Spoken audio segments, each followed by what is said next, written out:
Aujourd'hui, tarte au maroilles. Hello mes petits cuistots. Alors aujourd'hui on va préparer la tarte au maroilles parce qu'il me restait du maroilles de hier et on perd rien chez moi. Donc j'ai sorti du congélateur une pâte feuilletée. Vous pouvez le faire avec une pâte brisée, vous allez me dire c'est avec une pâte brisée, etc., etc. Mais nous on préfère la pâte feuilletée. Donc j'installe ma pâte. On va la cuire un quart d'heure, 20 minutes à blanc. Donc là j'ai installé ma pâte, je vais la piquer.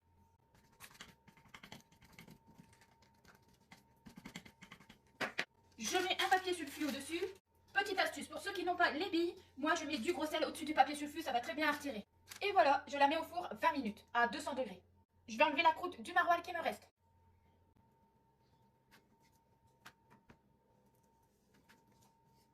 Je vais mettre 150 g de maroilles coupées en cubes dans ma casserole. À ça, on va rajouter une bonne cuillère à soupe de crème fraîche. Et là, vous faites fondre sur votre plaque de cuisson à feu doux. Et dès que c'est fondu, vous stoppez. Là, dans le saladier, on va mettre 3 jaunes d'œufs et on va récupérer les blancs qu'on va monter en neige. C'est parti!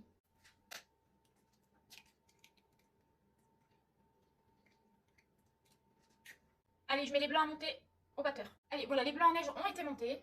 La casserole avec le fromage et la crème, c'est fondu. Donc là, vous laissez refroidir. Pendant ce temps-là, on va préparer l'appareil à fromage. Alors, on va mettre donc les 3 jaunes, 150 g de fromage blanc. On va mettre du sel, du poivre et on mélange.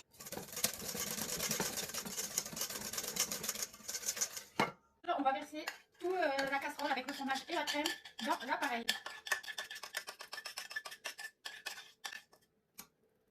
Et on va... Là, je vais incorporer mes blancs d'œufs en 2 parties. Et vous y allez avec une maryse ou une cuillère en bois. Voilà, vous avez votre appareil mélangé. J'ai sorti le foutard du four, alors on va retirer donc. Là, je vais incorporer mes blancs d'œufs en 2 parties. Et vous y allez avec une maryse ou une cuillère en bois. Voilà, vous avez votre appareil mélangé. J'ai sorti le foutard du four, alors on va retirer donc. Voilà, moi je vais poser là-dedans. Comme ça, quand il sera refroidi, vous remettrez dans le pot. Comme il restait encore du fromage maroilles, vous n'êtes pas obligé, rajouter quelques petits cubes dans le fond de votre quiche, dans le fond de votre tarte. Ça donne encore plus de goût. Et là, on va venir verser l'appareil. Vous égalisez. Et c'est parti, on va au four. Et voilà, la tarte au maroilles qui sort du four. Pour moi, elle a cuit à chaleur tournante 25 minutes. Mais je vous rappelle, tout dépend des fours. Bisous mes cuistots!